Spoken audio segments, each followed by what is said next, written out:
নমস্কার বন্ধুরা, আমি হলাম মাম্পি। আপনারা সবাই কেমন আছেন? আশা করি খুব ভালো আছেন। আমিও খুব ভালো আছি এবং আপনাদের সকলকে আমার চ্যানেলে স্বাগত জানাই। এখনকার সময়ে আমরা বুড়ো থেকে বাচ্চারা সবাই কেক খেতে খুব ভালোবাসি এবং সেই কেক যদি হয় বাড়ির বানানো হেলদি এবং টেস্টি, তাহলে তো কোনো কথাই হবে না। আমি আজকে আপনাদের সাথে শেয়ার করবো যে বাড়িতে থাকা সব কম উপকরণ দিয়ে কী করে আপনারা একটি টেস্টি এবং হেলদি কেক বানাতে পারবেন। চলুন তাহলে দেখে নেওয়া যাক যে আজকে কেক বানাতে কি কি উপকরণ লাগছে। কিছু ড্রাই ফ্রুট যেমন টুটি ফুটি, মোরব্বা, কাজু এবং কিশমিশ। এখানে আছে কর্নফ্লাওয়ার, আছে ঘি। এখানে আমি 3টে ডিম আগে থেকে ফাটিয়ে এখানে রেখে দিয়েছি। আর নিয়েছি 2 বাটি ময়দা। এখানে আছে নুন এবং এখানে আছে 1 বাটি ডাস্ট করে নেওয়া চিনি। অবশ্যই এটা আপনারা খেয়াল রাখবেন যে 2 বাটি ময়দা নিলে 1 বাটি চিনি আপনাদেরকে এই ব্যালেন্সটা রাখতে হবে এবং যে বাটির মাপ অনুযায়ী আপনারা ময়দা নিচ্ছেন সেই বাটি অনুযায়ী আপনারা চিনিটা নেবেন। আর এখানে আছে বেকিং পাউডার, আর আছে এখানে ভ্যানিলা এসেন্স। ভ্যানিলা এসেন্স আপনারা জানেনই, এগুলো দিতে হয় কেকের মধ্যে, এই উপকরণগুলোই লাগে। এরপর একটি চালুনি নিয়ে নেবেন এবং তারপরে আগে থেকে দেখানো 2 বাটি ময়দা এই চালুনিতে ঢেলে নেবেন। তারপরে খুব সামান্য একটু নুন ময়দাতে দিয়ে দেবেন। নুন ময়দায় দেওয়ার পরে এবার আপনাদেরকে এখানে 2 চামচ মতো বেকিং পাউডার নিয়ে নিতে হবে। বেকিং পাউডার নিয়ে নেওয়ার পরে আপনাদেরকে এখানে 1 চামচ মতো কর্নফ্লাওয়ারের গুঁড়ো নিয়ে নিতে হবে। আমি এখানে 1 চামচ মতো নিয়েছি, আপনারা চাইলে আর 1 চামচও নিতে পারেন, তাতে কোনো অসুবিধা নেই। এই 3টে উপকরণ নিয়ে নেওয়ার পরে আপনাদেরকে খুব ভালোভাবে 3টে জিনিসকে মিশিয়ে নিতে হবে। দেখুন আমি খুব ভালোভাবে এই 3টে জিনিস চেলে নিচ্ছি, যাতে খুব ভালোভাবে পরস্পরের সাথে এটি মিশে যায় খুব সুন্দরভাবে। দেখুন এখানে আমি খুব সুন্দরভাবে এটি চেলে নিয়েছি। দেখুন এখানে একটি আমি পাত্র নিয়ে নিয়েছি এবং পাত্রতে আগে থেকে ডাস্ট করে রাখা 1 বাটি চিনি আমি ঢেলে নিলাম এবং আগে থেকে দেখানো 1 বাটি ঘি আমি সেটাও এই পাত্রের মধ্যে ঢেলে নিলাম। তারপরে এই চিনি আর ঘিটি খুব ভালোভাবে মিশিয়ে নিতে হবে। দেখুন আমার এখানে চিনি এবং ঘিটি খুব ভালোভাবে মেশানো হয়ে গেছে।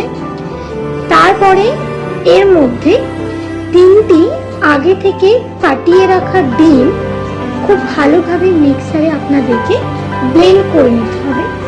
তারপরে এই ব্লেন্ড করে নেওয়া 3টি ডিমই চিনি এবং ঘিয়ের মধ্যে ঢেলে নিতে হবে। আপনারা এখানে কখনোই ভাববেন না যে আমি ডিমের সঙ্গে কোনো রকম কোনো কালার মিক্সড করেছি, বাট আমি এখানে কোনো রকম কোনো কালার মেশাইনি। ডিমের কুসুমটার জন্য এটি হলুদ কলার মতো লাগছে। এই 3টে উপকরণ খুব ভালোভাবে এখানে আপনাদেরকে মিশিয়ে নিতে হবে। দেখুন এই 3টে উপকরণ খুব ভালোভাবে আমি এখানে মিশিয়ে নিয়েছি এবং এটি আপনাদেরকে খেয়াল রাখতে হবে যে চিনিটা এখানে কোনোভাবেই যেন ডেলা হয়ে না থাকে, খুব ভালোভাবে যেন 3টে উপকরণ মিশে যায় এখানে।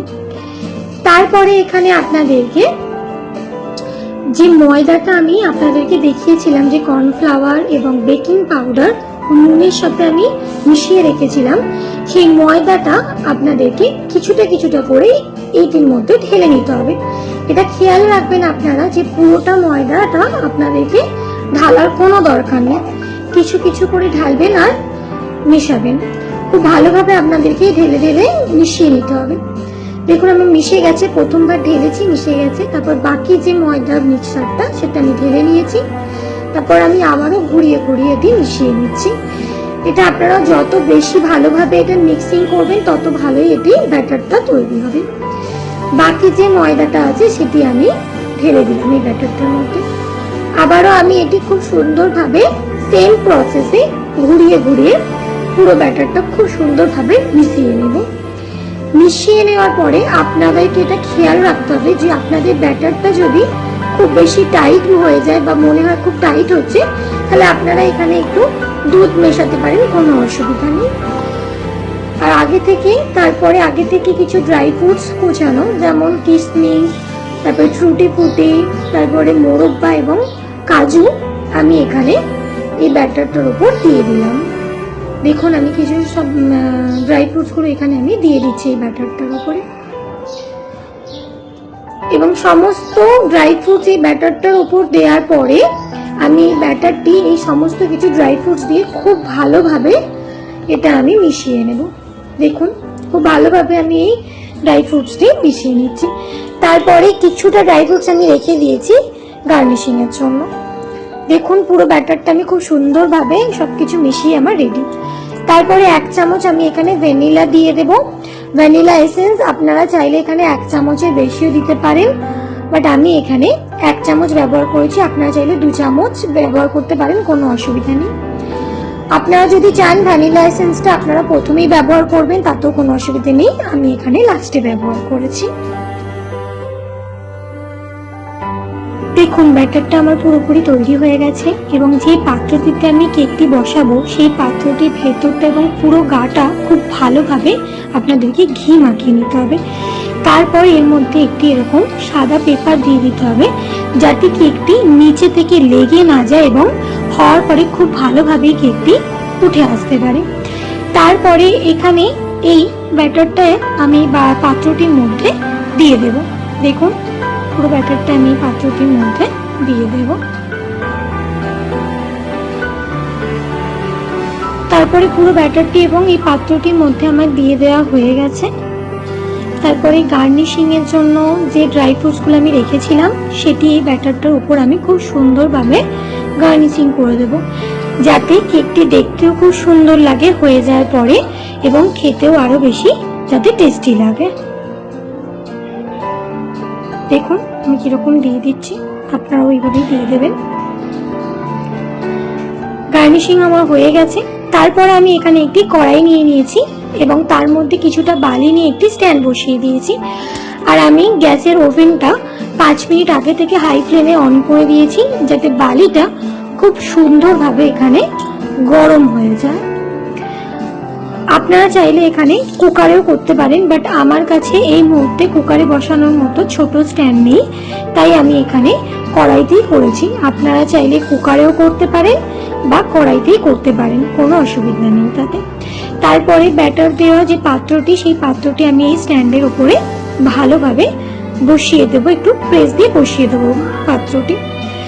তারপরে আমি এটিকে হাই ফ্লেমে 2 থেকে 5 মিনিট এটিকে কুক হতে দেব এবং তারপরে 5 মিনিট এটি হাই ফ্লেমে কুক হওয়ার পরে এটি আমি লো ফ্লেমে 40 মিনিট হতে দেব। পুরো কেকটি আপনার 40 থেকে 45 মিনিট কুক হবে।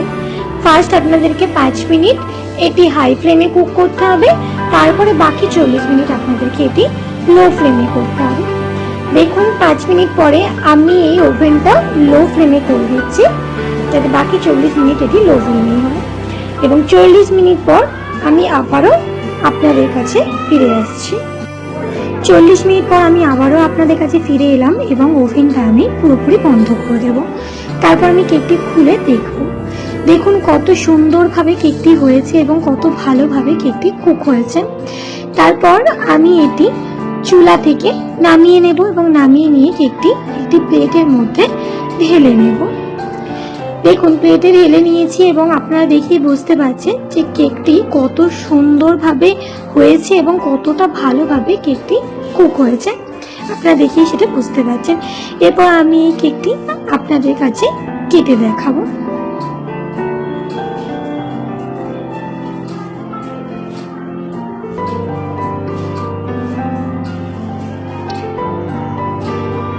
দেখুন আপনারা দেখেই বুঝতে পারছেন কেকটি ভিতর থেকেও কত সুন্দরভাবে কুক হয়েছে এবং বাইরে থেকেও কেকটি কত সুন্দরভাবে কুক হয়েছে, সেটা আপনারা দেখেই বুঝতে পারছেন। এবার আমি এটি একটু আপনাদেরকে টেস্ট করে জানাবো যে কিরকম হয়েছে। কেকটা সত্যিই খুব সুন্দর হয়েছে, ভিতরটা খুব নরম হয়েছে, একদম ঠিকঠাক ভাবে ভিতর ও বাইরে দুটোই পারফেক্ট কুক হয়েছে।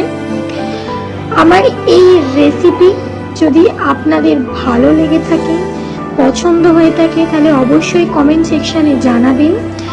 আর আমার চ্যানেলটি শেয়ার, লাইক এবং সাবস্ক্রাইব করে দেবেন। আর আমি আবারও এইরকম নতুন নতুন রেসিপি নিয়ে আপনাদের কাছে চলে আসব। ততক্ষণ পর্যন্ত আপনারা ভালো থাকবেন, ভালো রাখবেন এবং হাসি খুশিতে থাকবেন। আজকের মতো এইটুকুই। নমস্কার।